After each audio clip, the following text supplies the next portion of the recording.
Noida sector 112। एक दिन अचानक एक किसान को पता चला कि उसकी पुश्तैनी जमीन पर किसी ने बाउंड्री वॉल खड़ी कर दी है।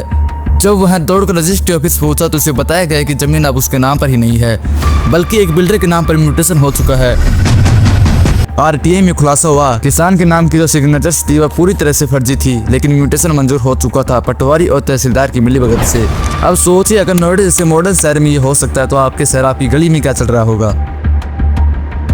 भारत में सबसे सुरक्षित इन्वेस्टमेंट क्या मानी जाती है? सुनहरे जमाने से एक ही जवाब रहा है, जमीन।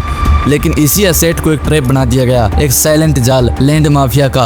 हर साल हजारों लोग जमीन खरीदते हैं फ्यूचर सिक्योरिटी के लिए, लेकिन जिन दस्तावेजों पर आप भरोसा करते हैं उन्हीं पर खेल होता है। सिग्नेचर्स बदले जाते हैं, म्यूटेशन कराया जाता है और अचानक आपकी जमीन किसी और की।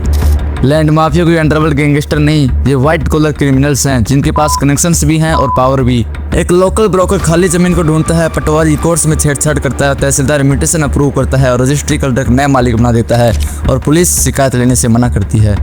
अब बिल्डर आता है, कॉलोनी बनाता है और करोड़ों का मुनाफा कमाता है, और वो जमीन जिसे बेकसूर किसान ने 20 साल पहले अपने बच्चों के लिए खरीदी थी। हेड़ा में है 38 करोड़ की जमीन है हमारी, 1.25 एकड़ के करीब की जमीन थी, जहाँ हम बालिका विद्यालय बनाने जा रहे हैं, इंटर कॉलेज। और पहले भी चेतावनी दी गई थी, ये बड़े घुमाव के हैं, बार बार कब्जा करते हैं कहने के बाद भी।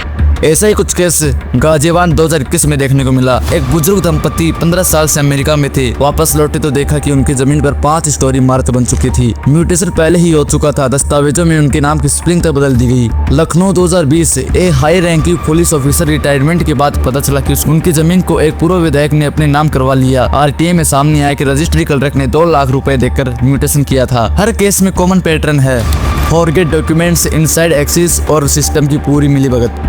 लैंड माफिया के पास पैसा है, सरकारी दफ्तरों तक एक्सेस, पटवारी रिकॉर्ड्स डिजिटल तो हो रहे हैं, लेकिन करप्शन ऑफलाइन से ऑनलाइन तक फैल चुका है। म्यूटेशन, रजिस्ट्री, वेरिफिकेशन सब कुछ लीगल दिखता है, लेकिन इसके पीछे सिग्नेचर्स फर्जी होते हैं। और अगर आप शिकायत करें तो सबसे पहले आपसे सवाल होता है कि प्रूव करो कि जमीन आपकी थी।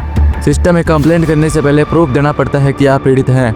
अब सवाल ये नहीं कि हो सकता है या नहीं, सवाल ये है कि आप तैयार हैं इसे लड़ने के लिए। हर 6 महीने में प्रॉपर्टी स्टेटस चेक करें स्टेट पोर्टल पर। म्यूटेशन डिटेल्स आरटीआई से मांगिए। जमीन पर फेंसिंग या बोर्ड जरूर लगाइए।